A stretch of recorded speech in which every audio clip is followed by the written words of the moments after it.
Do what you say to yourself. നമ്മളെ ഒരു നല്ല വ്യക്തിയാക്കാൻ സഹായിക്കുന്ന വളരെ ഇമ്പോർട്ടൻ്റ് ആയ കാര്യമാണ്. നമ്മൾ എന്തെങ്കിലും കാര്യങ്ങൾ ചെയ്യാം എന്ന് പറയുകയാണെങ്കിൽ അത് എത്ര വലിയ കാര്യമായാലും ചെറിയ കാര്യമായാലും അത് ചെയ്യുക എന്നുള്ളതാണ് ഏറ്റവും ഇമ്പോർട്ടൻ്റ് ആയ കാര്യം.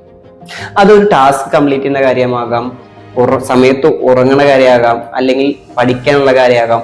എന്ത് കാര്യമായാലും നമ്മൾ നമ്മളോട് എന്തെങ്കിലും പ്രോമിസ് പറയുകയാണെങ്കിൽ തീർച്ചയായും അത് ചെയ്യണം. കാരണം നമ്മുടെ മനസ്സ് നമ്മുടെ ഒരു കാര്യം ചെയ്യാനുള്ള പ്രാപ്തിയെയാണ് മെഷർ ചെയ്യുന്നത്. നമ്മൾ കുറേയധികം കാര്യങ്ങൾ ചെയ്യണം എന്ന് പറഞ്ഞിട്ട് ചെയ്യാതിരുന്നാൽ നമ്മൾ മനസ്സിലാക്കുന്നത് നമുക്ക് പറയുന്ന കാര്യങ്ങൾ ചെയ്യാൻ പ്രാപ്തിയില്ലാത്തൊരു വ്യക്തിയാണെന്നാണ് നമ്മൾ മനസ്സിലാക്കിയെടുക്കുന്നത്. നമ്മൾ എത്രത്തോളം പറയുന്ന കാര്യങ്ങൾ നമ്മൾ പ്രവർത്തിക്കുന്നു അതനുസരിച്ച് എല്ലാ കാര്യങ്ങളും നമ്മൾ പറയുന്ന കാര്യങ്ങൾ നിറവേറ്റാനുള്ള ഒരു പ്രാപ്തി നമ്മളിൽ തന്നെ ഉണ്ടാകുന്ന ഒരവസ്ഥ ജനറേറ്റ് ചെയ്യും. സോ തീർച്ചയായും നമ്മളോട് പ്രോമിസ് ചെയ്യുന്ന കാര്യങ്ങൾ തീർച്ചയായും ചെയ്യുക. Thank you.